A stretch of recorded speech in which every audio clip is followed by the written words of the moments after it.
It's not very often that I'm genuinely caught off guard. Not a lot surprises me. This is one of those situations where I didn't really see coming though. Get ready, we have a lot to cover today, boys and girls. We have a story about predators, doxing, and copyright abuse. Today we're here to talk about someone who used to be an icon for our generation. It's pretty tragic when someone you used to respect turns out to be a bit of a sleazeball. So we have a few things to cover before we jump into recent drama. You guys know the routine by now.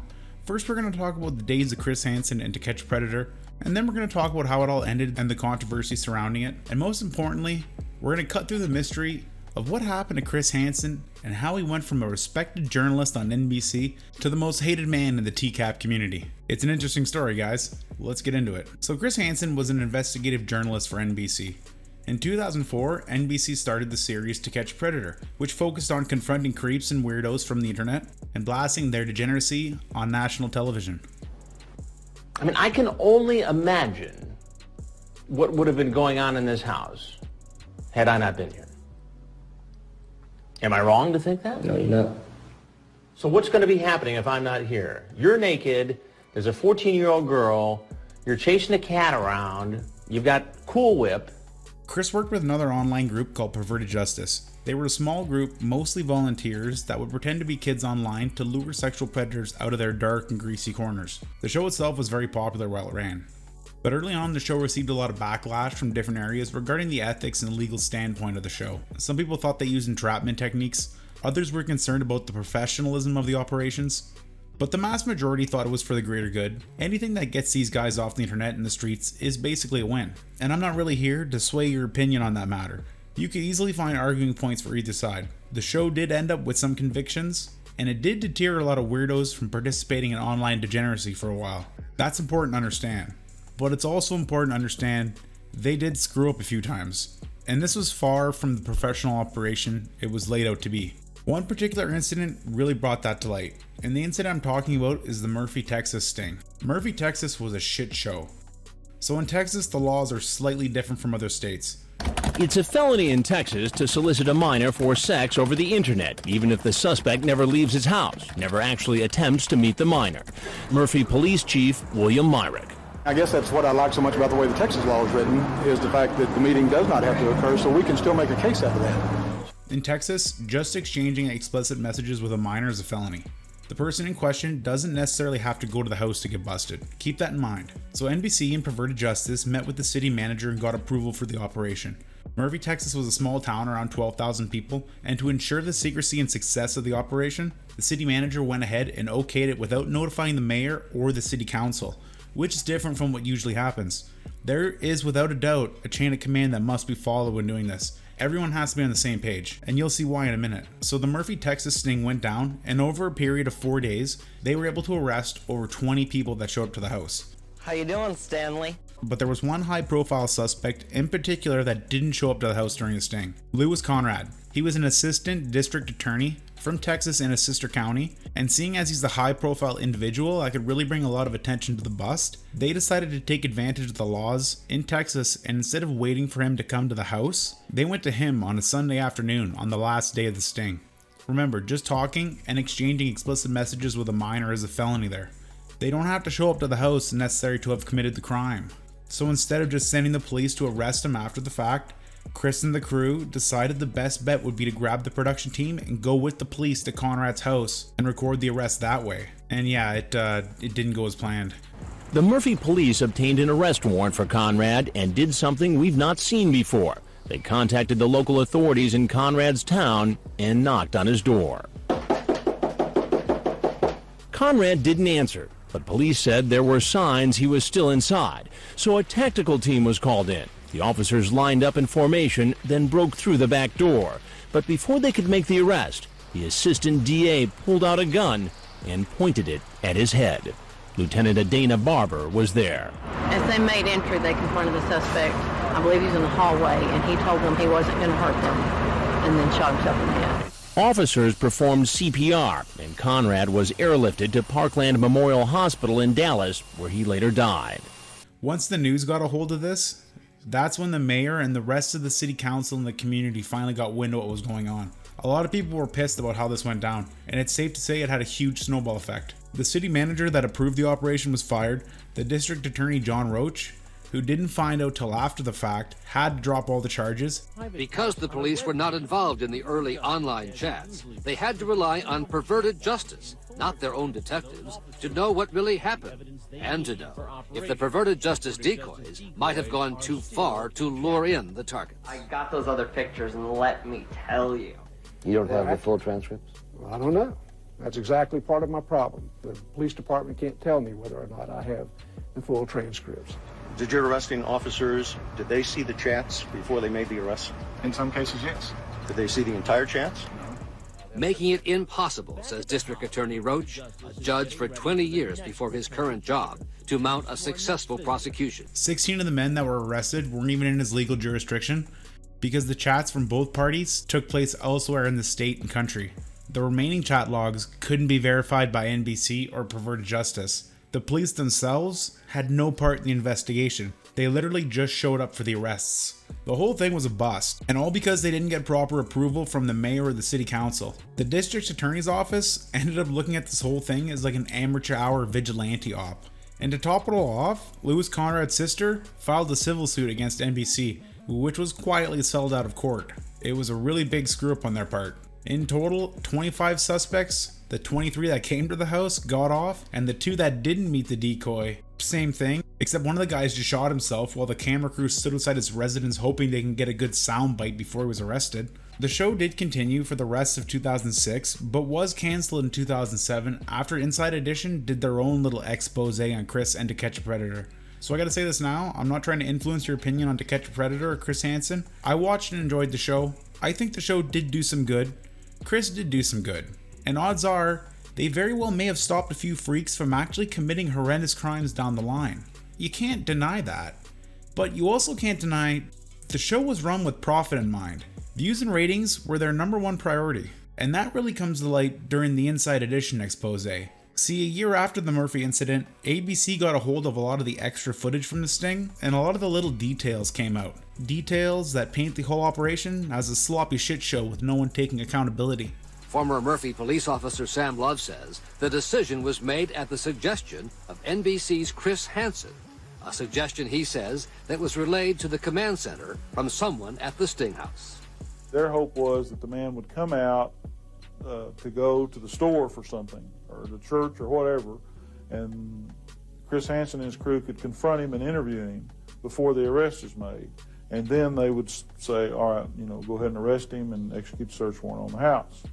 NBC's own footage and unaired outtakes turned over to Texas authorities and provided to 2020 show Hansen and the NBC crew with the police as they were preparing for the arrest, starting with the police staging area at a nearby gas station. The police chief, as well as NBC, have since denied that Chris Hansen was involved in the decision to make the arrest. Whoever is putting that information out is telling you or telling other sources an outright lie. That is not the way it was done. Chris Hansen never had direct control of anything in this aspect other than what his crews did out there. That was it. Despite the outtakes, Chief Myrick even denied that NBC was close by. Most of the time that we were down there, Chris Hansen was down the street from us standing by a car. But Dateline's cameraman, producer, and Hansen can all be seen on the footage in front of the suspect's house with the police. And outtakes also show police apparently relying on Dateline's surveillance of the house and the suspect, asking Hansen, who is off camera, if the suspect is still inside. But no one's left the residence. But nobody's left the residence. Yeah. Okay. Police first knock at the door with cameras recording it all, but there is no answer. Then the outtakes show Hansen and Perverted Justice Operations Director, Frag, suggesting police call Conrad inside his home. I guess we called him this morning on a fake call. We got the number. Somebody else call in there and try and talk him out. See the answer? I do. You got it on the thing still? 972 524 2849. And how'd you get his phone number? Probably from the local department. You didn't get his phone number from Chris Hansen? Well, I didn't get his phone number from Chris Hansen. But look again at NBC's outtakes. 972 524. Finally, a SWAT team from the Terrell Police Department is sent in to break down the door of Conrad's house. The police later claiming they were concerned he might destroy evidence on his computer. Then we hear a faint crack. the officers forced their way in. It may have took some time, but the Murphy, Texas debacle was what led to the death of To Catch a Predator and Perverted Justice. So I want to take a second and talk about Perverted Justice. They were a key player in the rise of the show. So the online watchdog group was founded in 2003 by a dude who goes by the name Xavier Von Erich. They started out as an independent operation dedicated to exposing predatory behavior online. They would out people from Portland Yahoo chat rooms and post their information on Xavier's website. At that time, Perverted Justice was just a small group made up completely of volunteers working in their spare time. Eventually, local news crews in Portland and elsewhere began working with Xavier to set up stings, similar to how Dateline did, but on a much smaller scale. Eventually, Chris Hansen caught wind of what they were doing, and NBC decided to take that idea and run with it. At first, NBC wasn't paying Perverted Justice for their services. The first 4 stings were all just a joint venture between the two organizations. But once the network seen the potential of the show, they locked down a contract with Perverted Justice for $100,000 per operation. In total, NBC paid them just a little over $1 million. And I'm not going to say they blew the money, but yeah, Xavier kind of blew the money. See, once the show was cancelled, Perverted Justice had big plans for the future. They wanted to do things like develop software, travel and hold information training seminars. They tried to launch a couple websites. The only problem is nothing really came to light, and all the money they received went to salaries. Mainly Xavier, Dennis, the company's treasurer, and the secretary Allison. In total, just the 3 of them were paid over $700,000 from 2006 to 2009. The rest of the money went to additional salaries, travel expenditures, a website. The whole thing ended up folding when they ran out of money after trying for 3 years to get a tax exemption from the US government.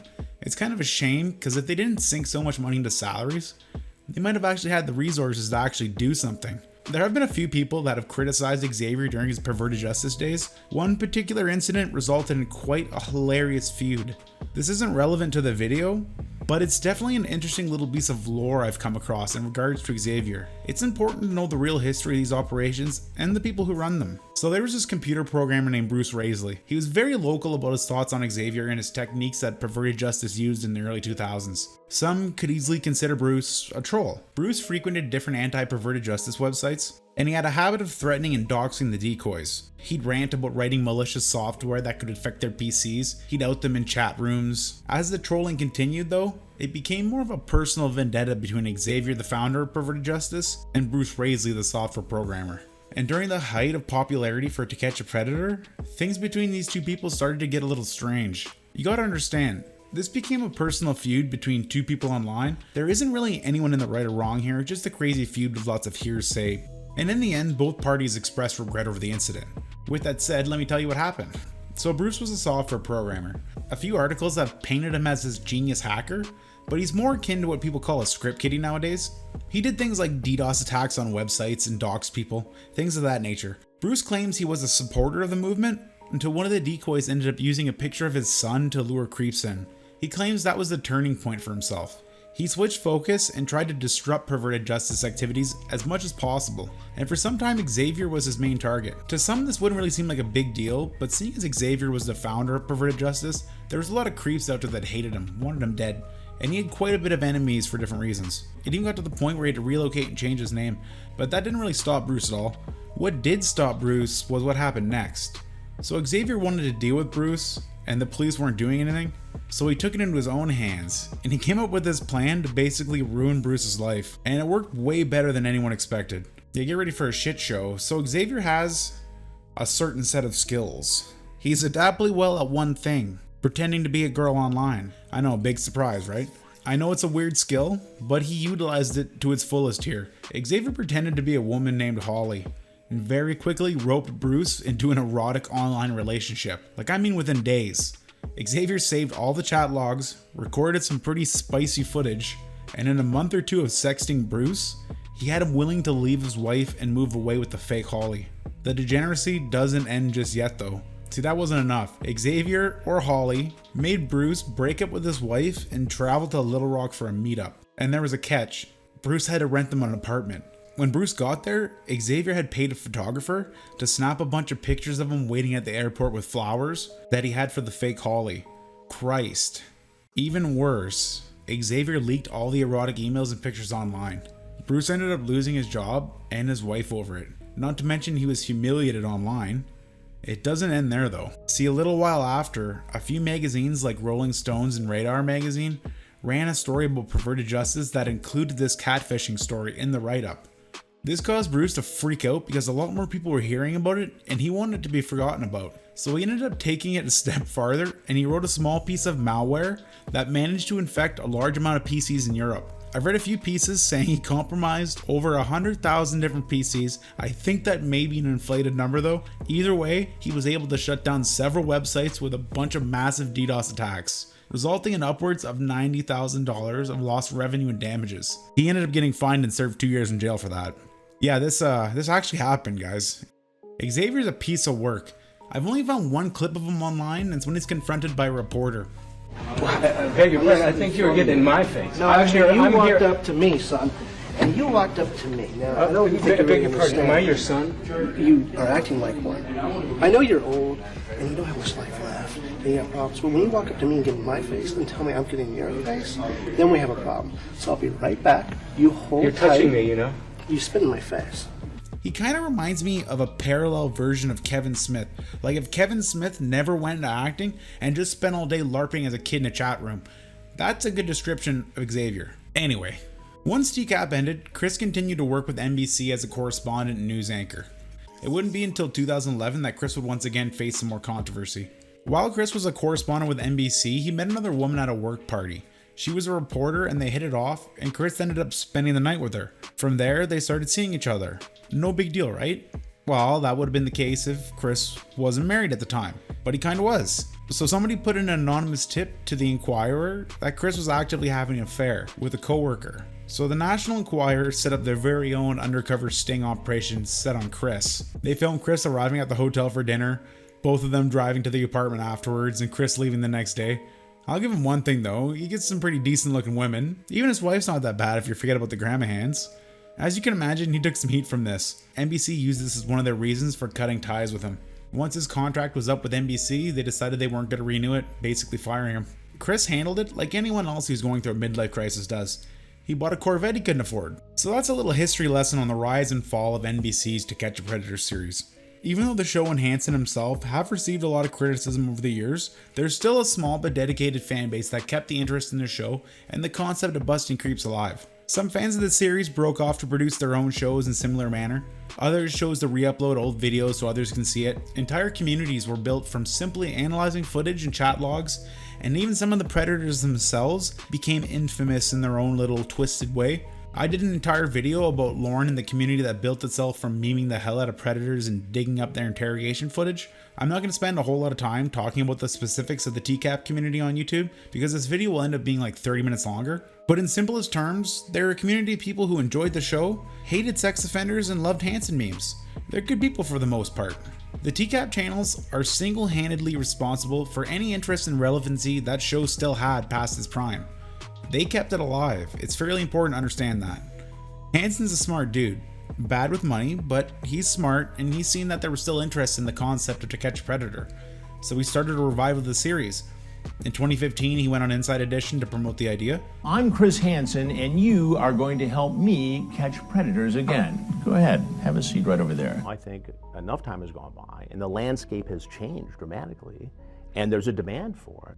After that, he announced a Kickstarter for the new series called Hansen vs. Predator, and quickly raised over $80,000 for the new show. A lot of people were under the impression that the show was going to come back just as strong as ever. Others just wanted to support an icon. Hi guys, Chris Hansen here. We are on the home stretch. You have until Friday, May 15th at noon Eastern Time to get involved in Hansen vs. Predator on Kickstarter. I want to thank the almost 1,100 people who have done so thus far. It's great. We're gonna make it, we're gonna produce this, but I just want to level with you. If we can push this above the $100,000 mark, we can provide a more comprehensive investigation. Imagine watching somebody go through their daily life, whether it's a teacher or a doctor, whatever, before that potential predator shows up in one of our investigations. That's the sort of thing we can do. So whether it's for a coffee mug at a lower level, or for a t-shirt, or for a director's chair, or to attend the wrap party, get involved, and I would like you to do it now because time is running out. Regardless, the show didn't live up to expectations. Don't get me wrong, they did do something similar, but it was far from what was hoped. Chris produced the show and ended up hosting a segment on Crime Watch Daily. There's some clips online, but the actual show only broadcasted in the US on TV, so anyone else who wanted to see it was pretty much screwed, and it wasn't as nearly as popular as the original series. The lackluster show wasn't the only issue with the Kickstarter though. See, the backers were promised certain things. They were supposed to get extra footage from the busts, they were supposed to get fan merchandise like mugs and t-shirts, and well, for an upwards of a year, they were bitching about the merchandise and the shit that they were promised, and Chris ended up just blocking and ignoring a lot of people. It's hard to say if this was because of a budgeting issue or what it was, but it was clear that Chris was going through some financial issues. Maybe they underestimated production costs, maybe Crime Watch Daily gave him a shitty deal. Hell, maybe he just blew the money on Burger King, I don't know, he was getting pretty fat for a period of time there. He did eventually try and get the products out though, but that's a whole shit show in itself. So after getting ass blasted online for the better part of a year for not fulfilling the Kickstarter promises and under-delivering on the show, Chris finally made a huge merch order in the summer of 2017 with a local vendor. Mugs, hats, the whole shebang. Only problem was that when he paid, his checks bounced. Twice actually. He sent another check in April of 2018 and that one bounced also. So the vendor just filed a complaint with the police. The money issues continued. Come November, Chris ended up getting evicted from his apartment for not paying rent. And in December, he was a guest on Theo Vaughn's podcast, and that ended up costing Theo like $700 in hotel extras. Would you take $4 million to be on To Catch a Predator? I would take about $700 back because Chris Hansen was on my podcast and he tried to run up a bunch of hotel bills with spa stuff, extra spa treatments and stuff like that. So Chris Hansen tried to fuck me on about $730, you know, getting rose petals and shit, motherfucker. Jesus Christ, Chris.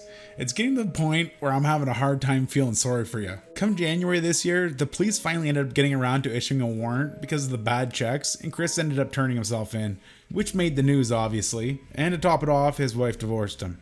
2017, all the way to January of this year, was a pretty dark time for Mr. Hansen, filled with cheeseburgers, booze, and bad checks. Now, this is where it starts to get a little weird. Good old Chris decides to enter the YouTube fray 100%. Hey everyone, it's Chris Hansen in New York City. Just wanted to tell you how excited I am about my new YouTube channel, Hansen vs. Predators. It's a place where you can see some of my best work over the years, and it's also a place where you'll see some new content. Very excited about that as well. He took his idea of Hansen vs. Predator and created his own YouTube channel. He started uploading highlight clips and rare footage from old busts. The quality's hit and miss, and some of the videos are actually just mirrors of other content that's already posted on other TCAP channels, but regardless, a lot of people love the idea of potentially seeing newish footage. Chris was able to build a decent sized channel in just under 4 months, and the TCAP community was very forgiving about his past actions and mostly accepted him with open arms. Even though there was the Kickstarter fiasco, his core audience still wanted to see him succeed, and there was some hype around the potential of his content. One of the big things Chris was pushing was a full video with a Predator from his collaboration with Crime Watch Daily, a man named Vincent. One of the questions I'm asked most on social media is, when are we going to see the interview with Vincent Ambrosio? The 19-year-old surfaced in our investigation in Fairfield, Connecticut after a sexually charged online chat with a decoy posing as a 12-year-old girl. You Jenna? Yeah. He showed up looking for sex. Sorry. No. But instead, he met me. Hey Tex, how you doing? How you doing? Hansen spent a fair amount of time hyping the full segment, and when he finally got around to releasing it, he pulled a fast one on everyone and made it a website exclusive, meaning to see it, you had to go sign up on his website and then pay a subscription fee. He had a deal at first, but now it's like bare minimum $30 just to see the vid. It definitely looks like a money grab. And the whole website just seems like a portal where he can squeeze money out of his nostalgic fans. The only thing Chris uses his channel for now, really, is super chats and free advertising for his website. It's kind of evident that he doesn't really care about his YouTube channel, hence the dog shit quality he's willing to upload to it. It's a sad thing to see a dedicated community revived for nothing more than a paycheck. But again, Chris was given the benefit of the doubt, and even though there were some pissed off fans and supporters, they were once again willing to put everything aside and continue to support Chris. A lot of people still looked at him as a hero. A little over a month ago, one of the biggest YouTubers in the TCAP genre, Mr. Gigi, gave Chris a huge shout out and did a live stream with him on his channel. The live stream itself was kind of weird. You have two of the biggest faces in the Predator universe from different eras, And instead of diving into anything To Catch a Predator related, it became mostly about Chris drilling Mr. GG for tips and tricks on YouTube. It's like Chris was trying to find some secret formula to making it big. Is that the key to this? Just to keep out there, keep pushing, keep content out there? Do you wake up in the morning and say, okay, what am I going to do today? What am I going to do, tomorrow, next week, next month? Day like, I mean, do you get up and just immediately start thinking about, okay, what am I going to put out there? What video am I going to make today? How much of my personal life do I want to include in it? What's the next thing that I can put on after, the Predator Chronicles and the other things? And what's the key to a video when you put a video together? What sells? What works? What draws eyeballs to your YouTube channel? Personally, to me, it was a bit of a letdown because there were so many different things they could have actually talked about. I'm pretty sure Mr. GG realized this also. There wasn't a lot he could do about it though. Chris had a barrel full of questions locked and loaded. And you could tell Mr. GG did that for him more than anything. Just another example of the TCAP community keeping Hansen relevant. But I think as of now, those days are long gone. And if I had to predict, I don't think Mr. Hansen's going to be around for too much longer. See, all these things I've talked about, from the controversy surrounding the Kickstarter, to the unprofessional way he dealt with his fan merchandise, and the willingness to use his audience as a paycheck, was just an appetizer for what was to come. And that's really become apparent over the last 2 weeks. Quite a bit has happened. Some copyright abuse here, a little bit of doxing there, a little bit of gay ops spread over here. It's been eye-opening, let's just say. So this is from Chris's live stream, July 31st. I've taken a couple clips from it, but if you want to see the whole thing, I'll link it. It's basically just a good 20 minutes of him doing some smooth talk explaining and a little bit of pre-damage control, which by the looks of it, didn't go over too well. All right, so moving on to another topic that's been brewing this week. To those of you who follow HansenVersusPredators.com and the YouTube channel here,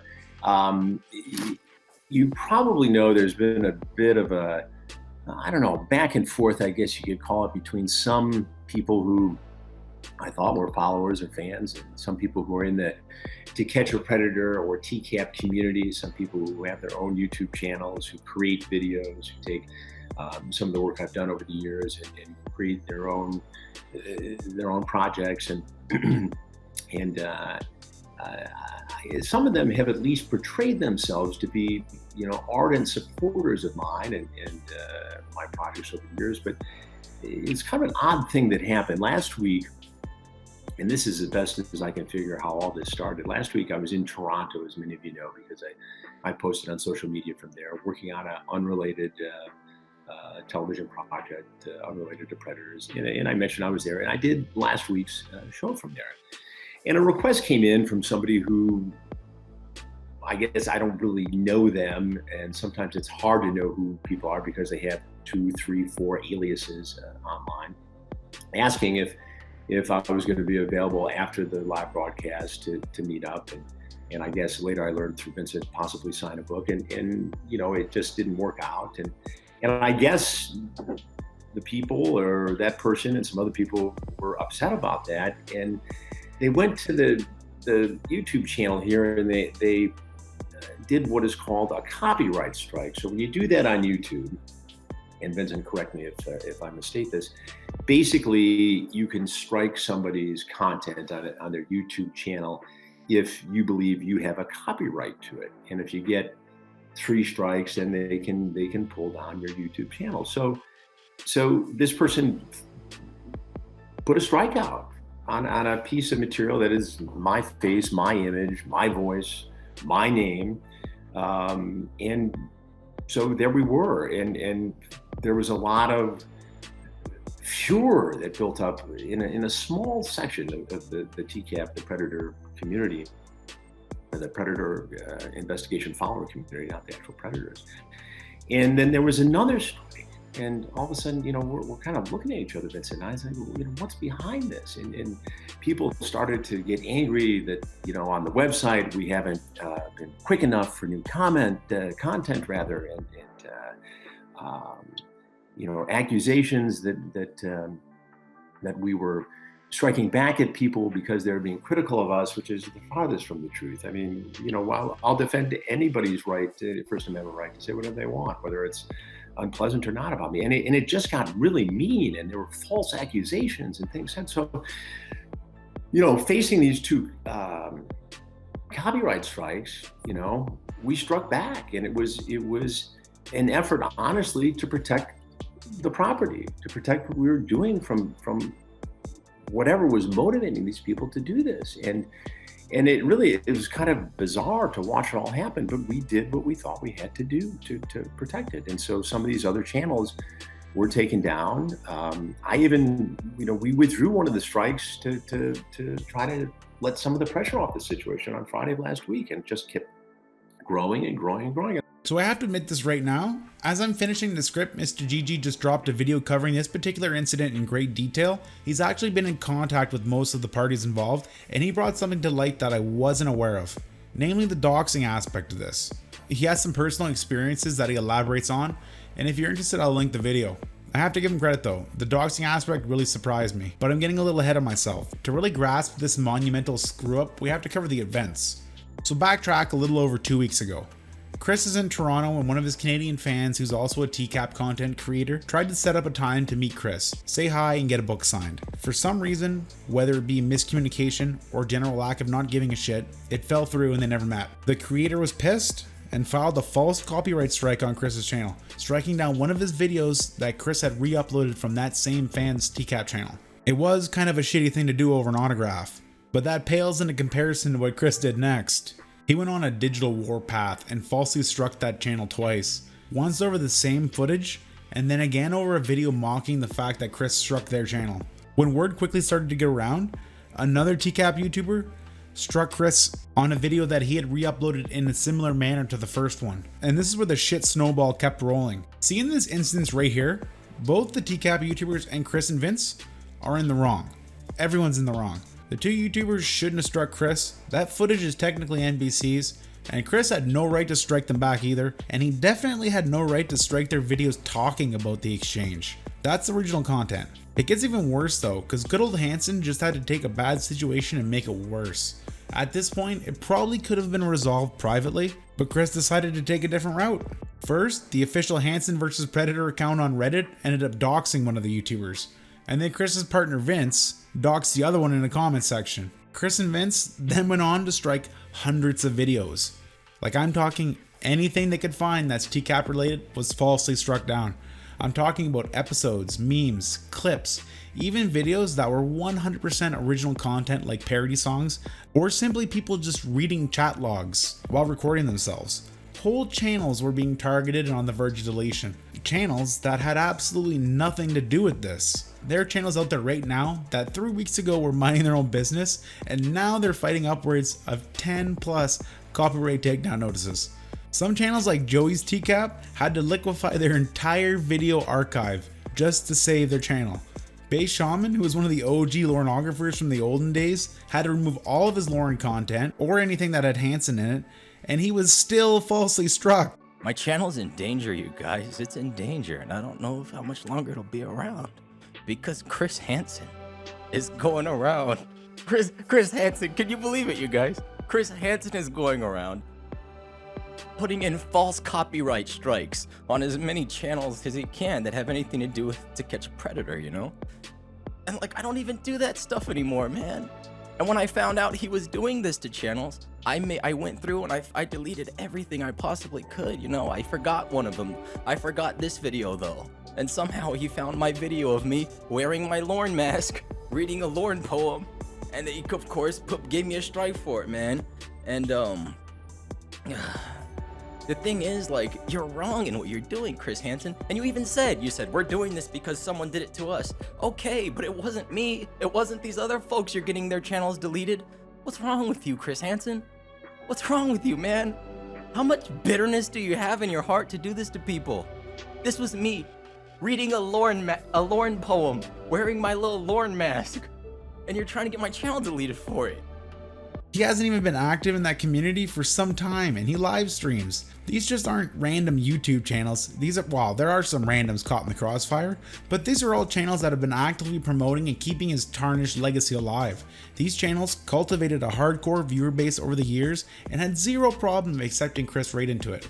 He may have birthed the idea of To Catch a Predator in the mid-2000s, but after he ditched it, It was the TCAPers that raised and nurtured any interest in this concept or Hansen himself. The only reason anyone in this generation even knows about Chris is from Mr. Gigi or other TCAP channels. And from a petty altercation or misunderstanding with one person, Chris set out to destroy an entire community by abusing the copyright system. I do have to clarify, Chris has removed some of the false strikes earlier this week. Others are going through the appealing process, but even for that, it took a lot of public outrage, and that's the only reason why he lifted them. That, and he wants to cover his ass because he's blatantly abusing the copyright system to have a monopoly on the TCAP name and shut down any legitimate criticism. Enough people tweet about that shit, and you could lose your entire channel, Chrissy Poo. It doesn't matter who you are. You can't get in a digital dick measuring contest with someone and then start flagging down every channel and video you want because someone did it to you. That's Chris's ultimate reasoning for this. Someone struck him, so he's gonna strike everyone. That's not how the copyright system works. You don't get to strike people because you're mad. I have to be fair, on his most recent live stream, he did try to address this. While Vincent tried to address it, Chris just wants to forget about it. Vincent?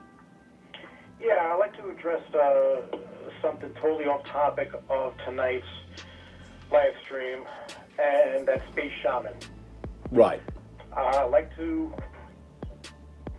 just point out that whatever strike he got was immediately retracted and should not have been there in the first place. Right. So Vincent wants everybody to know, and I think you probably heard him, that there's a fellow who's got a YouTube channel, and he goes by Bay Shaman, and he had some